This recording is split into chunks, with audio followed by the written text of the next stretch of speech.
anticristo. Então, nosso interesse hoje é discutir um pouco sobre o que a Bíblia fala dessa pessoa, né? Qual é o ensino bíblico sobre isso. Antes de começar, como eu sei que uma das coisas que mais geram dificuldades são as expectativas frustradas, né? Não é? A gente, quando se frustra com alguma expectativa, a gente geralmente não fica muito feliz, né? Então, deixa eu só dizer para vocês, nós não vamos saber quem é. Se alguém estava esperando hoje de manhã aqui na IPJO sair com o número da identidade do anticristo, bom, não vai acontecer não, viu? Não vai dar para a gente fazer esse tipo de coisa. A Bíblia mesmo não aponta exatamente para uma pessoa. Desde que isso foi escrito, né? Eu acho que o primeiro a se pronunciar sobre esse tipo de figura é o próprio Cristo. Depois o apóstolo Paulo faz isso, irmãos, na segunda carta aos Tessalonicenses. E as cartas aos Tessalonicenses são os livros mais antigos que nós temos do Novo Testamento.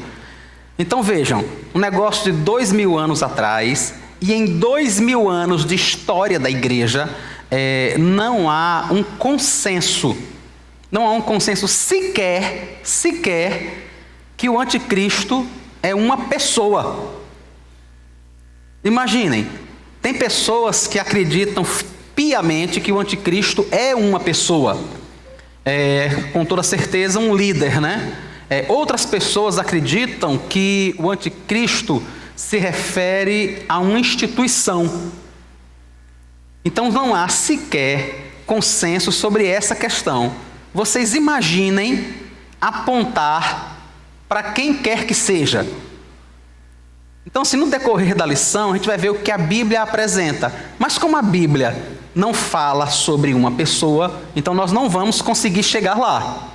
Não vai dar para dizer, não, então o anticristo deve ser uma pessoa que vai unir todo mundo. Na época da união do bloco europeu, não sei se os irmãos lembram, mas muita gente no mundo todo ficou empolvorosa, né? E disse, na realidade, isso é o mundo se preparando para receber o anticristo. O anticristo é alguém que vai liderar a Europa e que vai expandir o seu poder por todo o mundo e depois vai exigir adoração para si mesmo. A Europa já tem uma moeda unificada há muito tempo, né? Já está saindo, Londres, a Inglaterra estava saindo agora do bloco, a coisa está começando a se desmanchar e não apareceu anticristo nenhum até o momento. Então, assim, não há muito ponto pacífico sobre isso, mas há o que se aprender. Depois de dizer o que é que nós não temos, a gente precisa ver o que é que nós temos, o que é que a Bíblia realmente apresenta. E a gente não tem como, irmãos, avançar além daquilo que a Bíblia apresenta para nós, não se nós quisermos ser fiéis a ela. Se a gente quiser só alimentar fantasia, a gente pode fazer muita coisa, a gente pode pegar o texto bíblico, ler muita coisa, dizer muita coisa, mas se a gente tentar se prender ao texto bíblico, a gente não consegue preencher todas as lacunas possíveis. Isso é uma das coisas que às vezes mais incomoda a gente, né? Porque a gente quer realmente todas as respostas, cada espaço preenchido e cada lacuna tem que ter alguma coisa que complemente. Só que nós não conseguimos isso na Bíblia por causa do próprio propósito dela, a própria intenção dela. Por exemplo, a Bíblia diz que Deus formou o homem do pó da terra. Mas a Bíblia não apresenta como é a composição desse homem, ou o que seria possível fazer para comprovar que o homem veio do pó da terra. Por que a Bíblia não faz isso?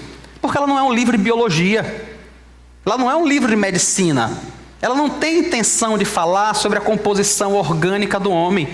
A Bíblia é um livro que narra a história da salvação. O homem que é criado por Deus, que resolve ser autônomo com suas ideias, com seu pensamento, com sua soberba, se afasta de Deus, e aquilo que Deus faz para trazer esse homem para si. Essa é a história da Bíblia, é isso que a Bíblia quer contar. O que ela esclarece de forma colateral a isso, não é o ponto principal. Então, quando ela fala, por exemplo, sobre o anticristo, a intenção principal dela não é saciar a nossa curiosidade. Quem é o anticristo? Aonde é que ele está? Será que é o meu vizinho? Ele tem um jeito estranho. Ele tem um jeito meio estranho. Será que é fulano de tal? Será que é esse, que é aquele?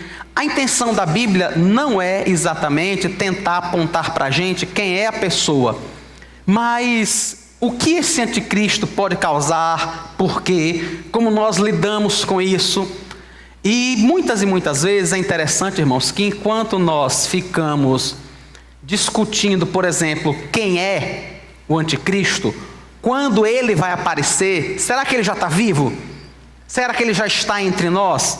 Inúmeras vezes, enquanto nós ficamos discutindo isso que é algo colateral, apenas, a gente acaba vacilando com diversas outras coisas que são realmente importantes. É isso que nós vamos ver então na lição, tá certo? Os nossos microfones sem fio vão chegar, viu? Vão chegar. Tem um pouquinho de paciente, já comprou outro. Que a gente comprou, deu defeito, a gente levou para a empresa até agora tem enrolado a gente, não quer nem sequer devolver os microfones, quanto mais consertar. Aí nós providenciamos já outros para que a gente possa usar, principalmente na escola unical. Vai chegar daqui uns dias. Já foram comprados, vai chegar, demora um pouquinho, porque a gente sempre tenta comprar na internet para poder pegar um custo, um valor bem mais barato, né? Esse que a gente pediu mesmo, a gente tinha visto aqui, o mais barato que a gente achou aqui na cidade foi 1.190 não sei quanto. Aí Fernando conseguiu achar na internet por R$700. Mas a diferença é que a gente tem que esperar esse tempinho até chegar. Mas vai chegar, porque eu sei que os irmãos estão ávidos para participar, né? Né, Kate? Diga, eu estou aqui me coçando, já não sei nem mais o que fazer.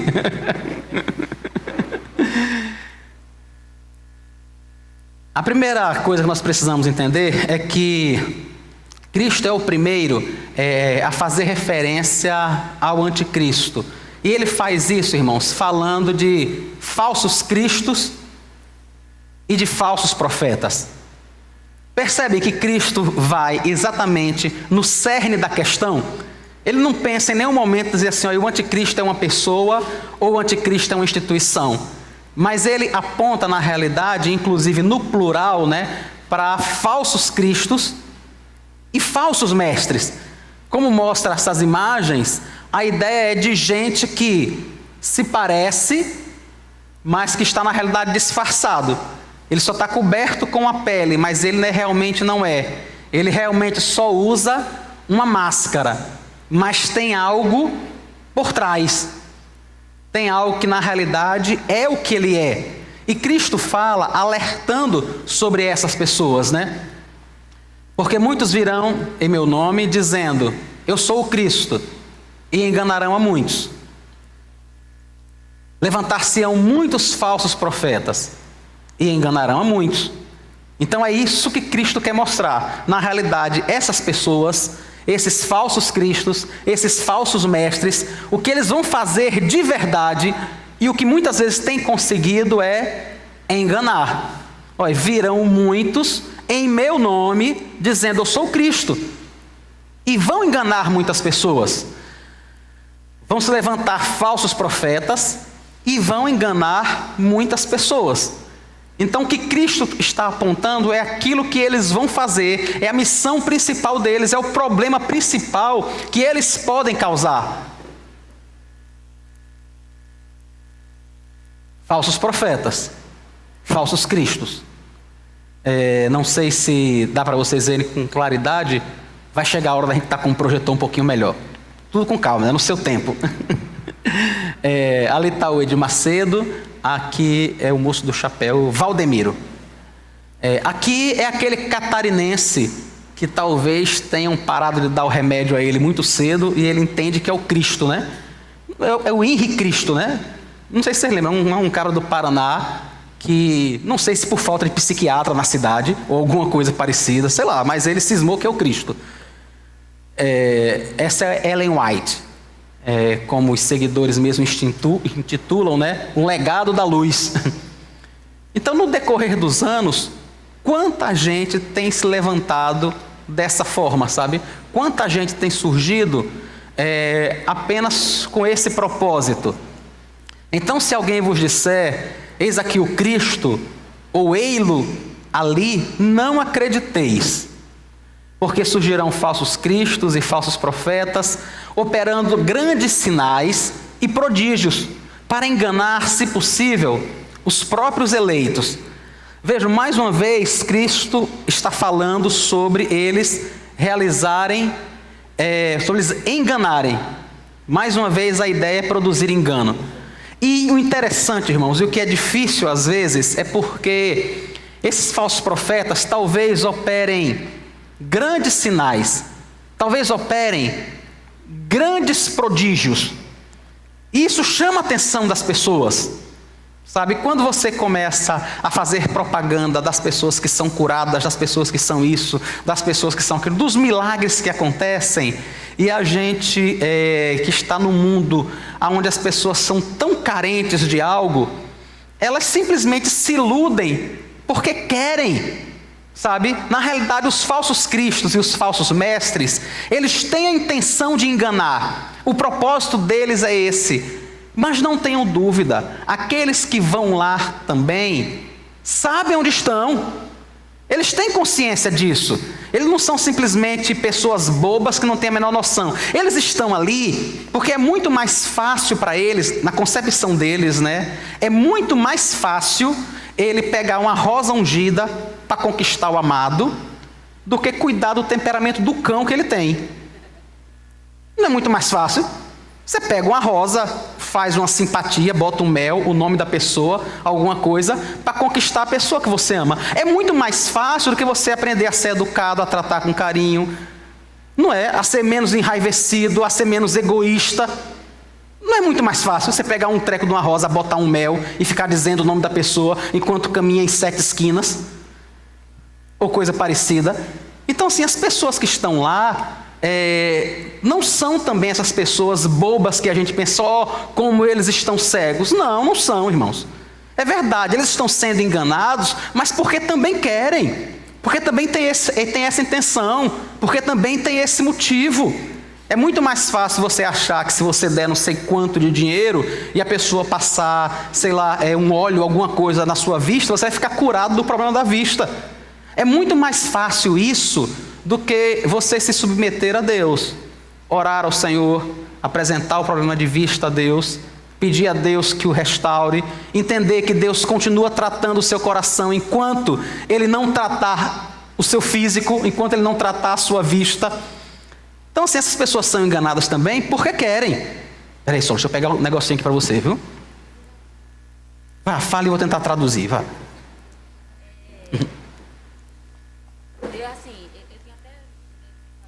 Eu tenho até medo de falar isso. Não, fala assim. Não, é para vocês pessoas ouvirem você. É assim. A Bíblia, não deixa margem para também um certo misticismo. Porque tem coisas que eu não entendo por que Deus fazia. O objetivo dele de matar e mandar aquele rei ganhar 7 vezes para ele ficar curado. Por que 7 vezes? Para que a muralha precisava 7 vezes você ficar rodando a muralha? É um negócio meio louco isso também. Então, se você for comparar essas pessoas, se você for ler na Bíblia coisas que não faz sentido, para mim não faz sentido. Porque para que Deus ia mandar fazer isso? Com que objetivo? Então não é um sentido figurado. Uma coisa Entendi. Que, se você olhar para a cobra, você ficar olhando para a cobra, você vai ser curado. Então assim, eu não sei, sabe? Se esses daí são falsos mesmo. Ou então por que a Bíblia faz menção dessas coisas sobrenaturais, como, sei lá, se passasse perto de Pedro, era curado por causa do sol, da sombra dele. É um negócio meio místico essas coisas, pastor. Então, até que ponto eu vou avaliar essas coisas e até que ponto eu vou avaliar as coisas também que Deus revela. Entendi. Você já viu alguma dessas coisas acontecer nessas igrejas ou nessas seitas? A sombra de algum deles curar? Eu nunca fui para isso. Ah, entendi. Mas também, quando eu leio essas coisas na Bíblia, também eu tenho uma certa... Você também nunca esteve lá? Não, assim, eu não acredito. Eu não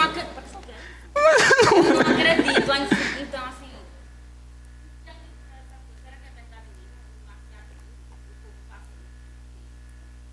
Então, Solange, isso é verdade? Porque como você falou... deixa eu traduzir, né? Talvez Larissa... Você ouviu Larissa? Não, né? Assim. Então, Solange está dizendo que tem muita coisa na Bíblia que tem um tom místico. Ela disse, por que tinha que arrodear a muralha de Jericó 7 vezes? Por que o machado flutuava? Por que a sombra de Pedro curava? Por que o lenço de Paulo curava?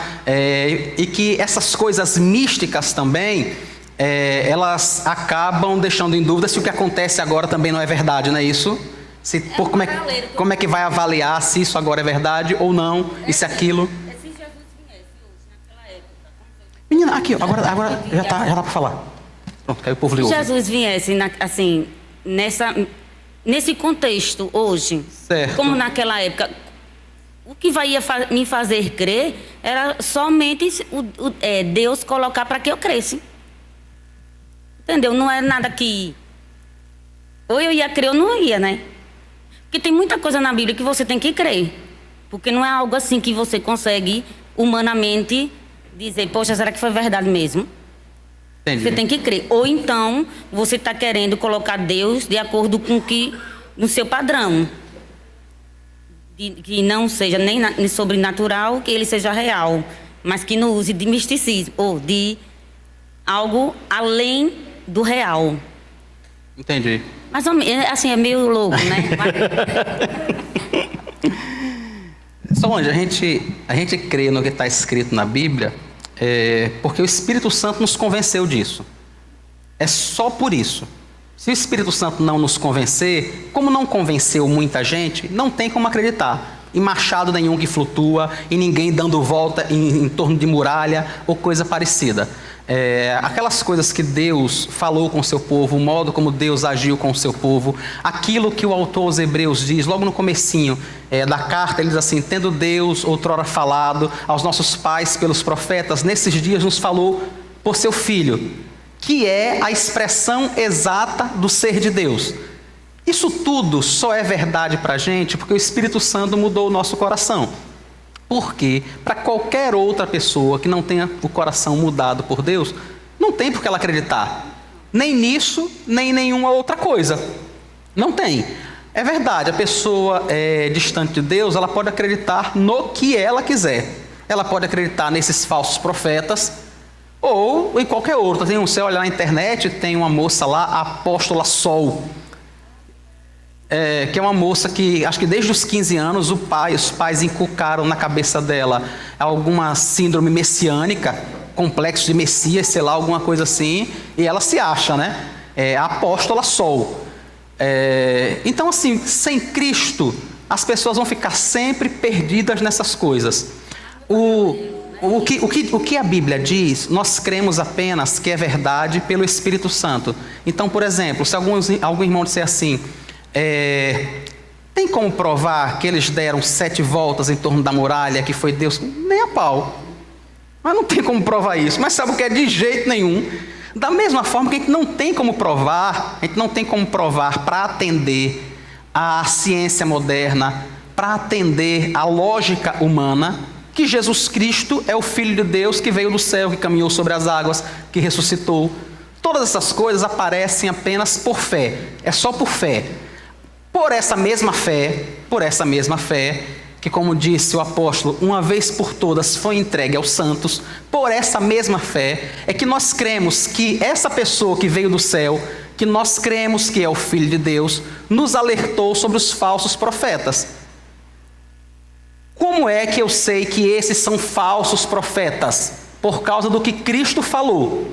Se eu não tenho fé naquilo que Cristo falou e fez, se eu não tenho fé que Ele é o próprio Filho de Deus, vai ruir todo o alicerce do restante. Aí não tem problema, você pode crer em qualquer coisa, gostar de qualquer coisa, falar qualquer coisa, fundar qualquer coisa. Mas sobre o que é que a gente constrói, irmãos? Nós construímos sobre a revelação. Por quê? Porque o Espírito Santo mudou o nosso coração e nos fez entender que aquele homem que caminhou no primeiro século em Jerusalém não era apenas uma pessoa, mas era o próprio Filho de Deus encarnado, prometido por todos os tempos. É nisso que a gente crê. Só porque nós cremos nisso, nós podemos ouvir o que ele falou e perceber nos nossos dias sinais daquilo que ele falou. Entendem? Então é só por isso. Ou eu creio nele, em Cristo, que ele é o Filho de Deus, que se revelou, e o que ele disse é a verdade, ou eu não preciso crer nessas coisas. Não tem porquê. Meu questionamento é em relação, pastor, por exemplo, se esse Edir Macedo, ele fala dessa rosa, sei lá o que for que ele queira ungir. Sim. Ele não teria, não é protegendo eles não, que eu nem conheço nenhum deles. Certo. Nem a intenção. Mas eles falando sobre isso, essa questão de você botar a sua fé em algo abstrato. Mas ele não podia ter justamente, como ler a Bíblia, como ele disse que já leu várias vezes toda, subsídios, referência de que ele pode se utilizar disso, porque a Bíblia também se utilizou. Não, Solange, ele pode distorcer o que está escrito lá. Isso ele pode. Mas do contrário, ele não tem como. Primeiro porque, no geral, a rosa não funciona. Por mais que você bote mel, o nome da pessoa e volta em 7 esquinas, a pessoa não te ama por causa disso. Mas a fé, ela vai fazer isso. A fé, se você... Não é necessariamente a rosa, como não é necessariamente a cobra. Na época que Deus mandou. Eu creio que não era a cobra. Entendi. Era a fé que o povo tinha. Então, essa analogia... Então para que a rosa? Então, para que a cobra? Porque Deus mandou. Então, isso é isso que eu estou lhe dizendo. Se utilizar disso também, sei lá... Solange, Deus mandou levantar uma cobra e as pessoas olhando para ela, tendo fé, seriam curadas. Isso aconteceu. Edir Macedo manda você comprar uma rosa, paga uma fortuna por ela para a pessoa te amar. Isso tem acontecido? Entendeu como é que é fácil? É muito simples. Se tiver acontecido, foi Deus que mandou. É Deus que tem feito. Se é pela fé, vai acontecer mesmo. Entendeu? A diferença é essa. Se você pode dizer que o que ele diz foi Deus que mandou, que o que ele diz foi Deus que mandou, eu não tenho como dizer isso, sabe? Não tenho. Como as coisas que eles falam não têm sido comprovadas, a única coisa que eu posso achar é que o Henri Cristo é um falso profeta. Então, vamos fazer outro paralelo. Certo. Se um pastor que, sem ser os falsos profetas, mas que estão na Bíblia, se ele está aí na frente e se utilizar das mãos abertas para abençoar, sei lá, abençoar o povo, aí o povo coloca a mão assim. Isto não é um certo misticismo, não? De que você está recebendo a bênção se a mão ficar aberta? Tá, aí já é outra coisa, né? Meio estranho essas coisas que se concretiza dentro da igreja e que a gente não tem menção do que o que a gente está fazendo está sendo correto ou errado. Falta do conhecimento mesmo. Então, Solange, veja, tem coisas que realmente dá para você olhar para a Bíblia e dizer que você tem que fazer. Por exemplo, é óbvio que num culto, que é o tema que você está tratando agora, né?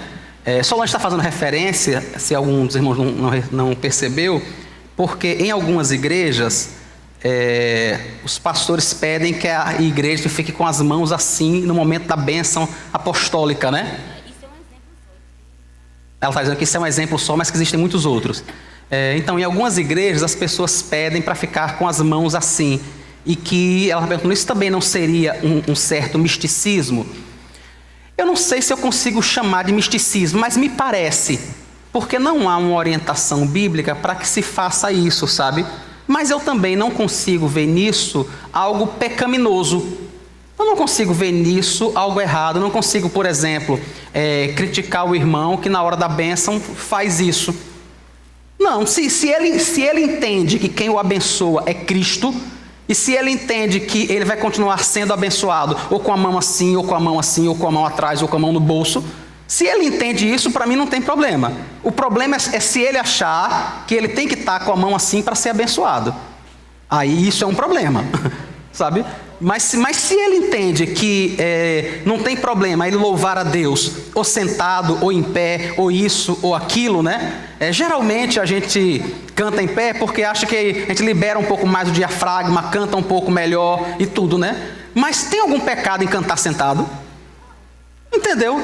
Então, assim, para mim tanto faz, sabe? Se você vai cantar sentado, se você vai cantar em pé, se você vai fechar o olho, se você vai abrir o olho, contanto que você louve a Deus. Contanto que eu não vejo problema nenhum de você ficar em pé, nem de você ficar sentado, nem de você receber a bênção assim, ou assim, ou assim. Tanto faz. Não tem problema. Não tem problema nenhum, desde que você entenda que não é isso que vai te abençoar. Aí seria misticismo. Entendeu? Se você entender que você, para ser abençoado, você vai ter que estar com a mão assim, senão você... Isso é. Entendeu? Se você entende que você precisa, na realidade, pagar, comprar, ou seja lá o que for, para poder ser abençoado, isso é misticismo. Do contrário... Solange, você podia vir falar aqui no microfone, não quer não? Certeza? Irmãos, olha, ali é Solange também, viu?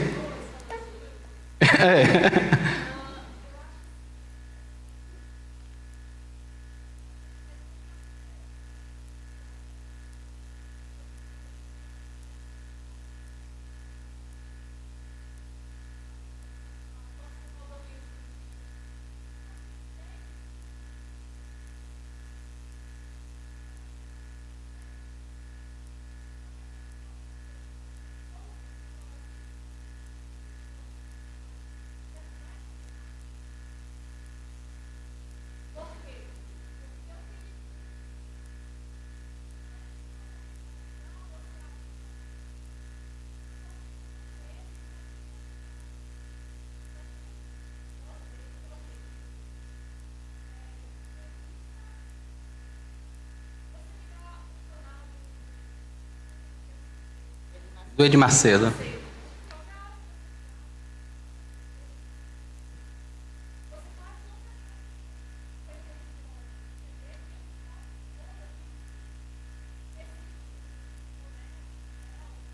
Valdemiro.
Obrigado, Solange. Mavera.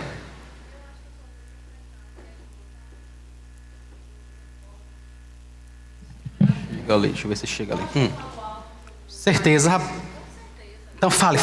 Bote. Oi, mas esse negocinho aqui chega aqui para a senhora. Então, eu concordo plenamente com a Solange. Com a Solange. Né? Concordo também com os questionamentos da outra Solange, primeiro, e a Solange 2. E eu acrescento, porque eu acrescento só uma coisa. A ênfase do Evangelho é salvação. Não é? É dizer que Cristo salva, que Cristo transforma. Então, a ênfase deve ser essa, a salvação. Então, as outras coisas, o próprio Jesus, quando a multidão, ele falava sempre às multidões, ele mesmo desmascarava, né? Com as minhas palavras, desmascarava as multidões quando ele dizia: eu sei o que é que vocês estão querendo, não é de mim, mas é aquilo que eu posso proporcionar a vocês. Isso é um fato. Então, hoje, as multidões, né, o povo, não só, principalmente o povo brasileiro, que é o que eu conheço mais, está ávido. É doença, é maus trato, é não sei o quê, é infidelidade e papapá. Então, essas igrejas, ou alguns pregadores também, vão por aí. Né? E essa ênfase do dinheiro, da fama, sucesso, a questão de sucesso, uma família perfeita, não é? Hein? Prosperidade, isso é uma constante, então não é a ênfase. Agora, a outra coisa que eu gostaria de colocar, inclusive para o que o Solange falou, é o seguinte: Jesus, ele disse aos discípulos, eu não sou muito boa de procurar na Bíblia, só se eu tiver uma chave bíblica de junto, mas ele disse que os discípulos iam fazer obras muito mais do que obras, milagres, prodígios, muito mais do que ele. Então isso aí, eu creio que cada um de nós, sendo como a gente já ouviu falar aqui do sacerdócio, não é? Alguém já falou aqui na mensagem assim de manhã, escola dominical, que a igreja, que cada um de nós é um sacerdócio, exerce um sacerdócio real. Então, cada um de nós, se buscarmos o Espírito Santo, se vivermos uma vida de conformidade com o Evangelho, se tivermos uma vida e vivenciada no testemunho cristão, na santidade bíblica, e se tiver conectado com o Espírito Santo dentro da gente, um de nós. Agora, o perigo está aí, eu dizer que sou eu, ou eu dizer que vamos fulana, porque quando a pessoa, eu conheço pessoas, senhoras e homens, que não criaram igrejas, mas tem um grupo lá de oração, que a pessoa vai lá, porque a irmã fulana, o irmão fulano, vai fazer uma oração e aquela oração vai ser abençoada. Por exemplo, se um lugar desse se chamasse Poço de Jacó, seria um bom nome? Pronto, seria um bom nome, né? Não tem, Poço de Jacó, foi só uma ideia assim que passou. Tem tantos outros que a gente vai dizer, Vale de não sei de onde, Socorro Divino, Vale de não sei de onde e tal. Então tem muitos. Outro dia eu vi uma igreja nova aqui na Hermes Fontes. A palavra parece que da paz, a igreja da paz. Então eu não conheço. Mas então, você vai para quê? Para ter a paz? Você vai, porque você está angustiado. Eu vou ali porque tem a paz. Aí ele vai colocar a paz, né? Então eu acho assim, não é só achismo. A Bíblia fala que nós poderemos fazer obras maiores do que mesmo aquilo que os discípulos fizeram. E isso Jesus falou. Então, é nos apropriarmos. Porque o mais importante não é eu ter saúde. O mais importante não é eu ter uma casa para morar e cada vez melhorar. O mais importante não são os bens materiais. O mais importante não é uma família integra. Eu posso viver, mas eu só posso ser feliz com tudo isso porque eu tenho Jesus. Isso é que é o mais importante. Amém.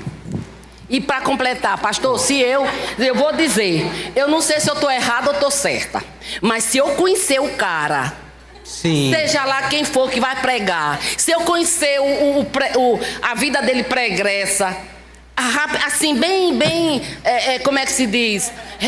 Bem atual. Sim. Porque ele pode ter uma vida lá passada, algo mas mais melhorou, recente, né? Mais recente. Eu vou assistir uma palavra dele. Ah, não vou não. O culto eu posso ficar em casa. Entendi.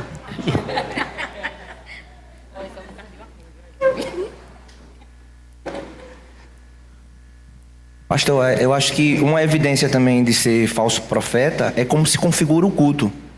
O culto não é voltado para Deus, é para o homem. Tudo que eles fazem é para o homem. A oração, o culto ele não é configurado conforme está na Bíblia, é voltado para o homem, é autoajuda. Tanto que o engajamento acontece por meio da autoajuda, porque a autoajuda engaja. Então o sensacionalismo engaja pessoas. Então as pessoas acabam indo para o culto com essa finalidade. Então é fácil entender também que são falsos profetas por causa disso. Como se configura o culto? Eles cultuam o homem, tudo é voltado para o homem. A palavra é para o homem, a oração é para o homem, o louvor é para o homem. Então assim, é fácil entender que são falsos profetas por causa disso. Não obstante a situação de, sei lá, uma rosa ou qualquer outra coisa. Se configura tudo para o homem. Então é evidente que são falsos profetas. Irmãos, quando Pedro e João chegam na Porta Formosa, aquela porta do templo, né? Tinha um moço lá pedindo dinheiro. Eles assim, eu não tenho prata, eu não tenho ouro, eu não tenho nada, mas assim, o que eu tenho eu vou te dar. E ele diz assim, em nome de Jesus Cristo Nazareno, levante e ande. E ele depois é preso por isso, eles apanham, e dizem assim, não fale mais no nome de Jesus. E eles deixam muito claro que tudo que eles estão fazendo aponta para Cristo, e foi Cristo quem fez. Com toda certeza, Deus ainda pode usar qualquer um de vocês para curar, para restaurar, para ressuscitar ou fazer o que Ele quiser. Deus continua sendo Deus e sempre o será, e sempre. É muito diferente de você falar de milagres que não aconteceram. É muito diferente de você cobrar valores para levar um saco de sal ou alguma coisa para tirar os demônios da sua casa que nem estavam lá. É muito diferente de você fazer coisas que apontam para as pessoas, que apontam para a igreja, sabe? E que não apontam para Cristo. Isso é a grande diferença. Por que essas pessoas enganam? Por que Cristo fala sobre falsos profetas? Por que eu não tenho o menor receio de colocar a foto dessa turminha boa ali como exemplo disso? Porque é isso que essas pessoas fazem. Tudo que elas fazem aponta para elas, aponta para a sua instituição, aponta para o seu próprio engrandecimento e não para o próprio Cristo. Tudo que elas fazem distorcem aquilo que é a palavra de Deus, promovem engano. Por isso é que são falsos profetas. Entendeu? Que é muito diferente de Paulo curando, é muito diferente de Pedro curando. Entendeu? Quanto isso é diferente? Imagine que a irmã Vera e Denise vão visitar alguém que está enfermo. Está enfermo há muito tempo, não sabe mais o que fazer, está com dor, está com isso, está com aquilo. E elas oram com essa pessoa e imediatamente Deus cura essa pessoa. E ela fica boa na mesma hora. Vocês imaginam a irmã Vera e Denise dizendo, irmãos, está vendo aí o que eu fiz? Comecem a vir na minha casa agora que amanhã 3 da tarde eu vou fazer de novo. Vocês entenderam como é a vida de um falso profeta? Como é completamente diferente? Não é? Quem de nós não ora por aquele que está enfermo? Quem de nós não pede a Deus que promova casamentos no meio da igreja, que faça milagre, que providencie empregos e que faça tudo o que Deus tem feito por sua misericórdia com a igreja? Mas tudo isso, irmãos, aponta apenas para Cristo. Apenas para Cristo. Nós jamais teremos a intenção, se formos realmente servos de Deus, de fazer alguma coisa que aponte apenas para a instituição, que aponte para a pessoa. Isso é um diferencial muito significativo, né?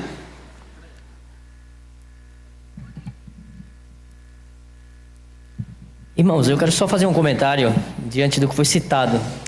Quando a Bíblia fala lá em João 14:12, sobre que nós faremos coisas maiores do que Jesus, isso se refere, a história mostra isso, se refere à questão da amplitude geográfica da ação do ministério da igreja. Por exemplo, no tempo de Cristo, só tinha os apóstolos. Não tinha um colégio, só tinha o colégio apostólico, não tinha presbítero, não tinha diáconos. Por exemplo, o ministério de Paulo foi maior do que o de Jesus em termos de expansão geográfica. Então, em termos de expansão geográfica, Paulo alcançou muito mais coisas do que Jesus. Mas não é dizer que faríamos mais coisas do que Jesus fez no seu poder, não. Ou alguém conhece aqui alguém que já ressuscitou alguém podre de 4 dias? De podre de 4 dias. Alguém conhece, já ouviu falar? Que alguém estava lá na sepultura, tirou lá de 4 dias fedendo, em decomposição, e disse: Lázaro, vem para fora. Alguém já ouviu falar de alguém que aqui já andou sobre as águas? Alguém já falou, alguém já viu, alguém sabe de alguém que transformou água em vinho? Então ninguém vai fazer nunca a mesma coisa e maior do que Jesus fez. Então quando se fala em fazer maior, é amplitude no ministério. A igreja tem uma amplitude hoje. A gente, por exemplo, com internet e WhatsApp, o Augusto Nicodemos põe uma postagem agora, 2 horas depois, tem 5.000 pessoas que já ouviram isso, a mensagem dele, e dentro de 2 horas. Jesus não fazia isso. Jesus não tinha essa amplitude de ação, pelo que hoje a gente tem facilidade de ter. Então, a gente não pode confundir e imaginar que alguém vai ter a pretensão de ter maior poder e manifestação de poder do que Jesus fez.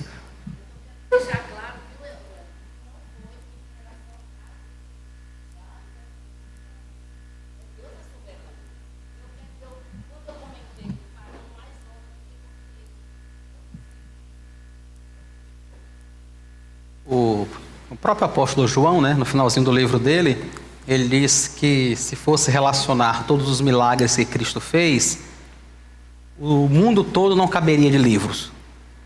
Imagina ele, se fosse escrever tudo aquilo que Cristo fez, o mundo todo não caberia de tantos livros que seriam escritos.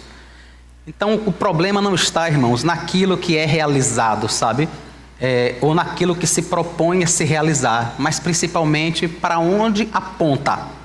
Nós precisamos apontar sempre para Cristo, se somos de Cristo, né? André, eu acho que chega perto, se você der só um passinho.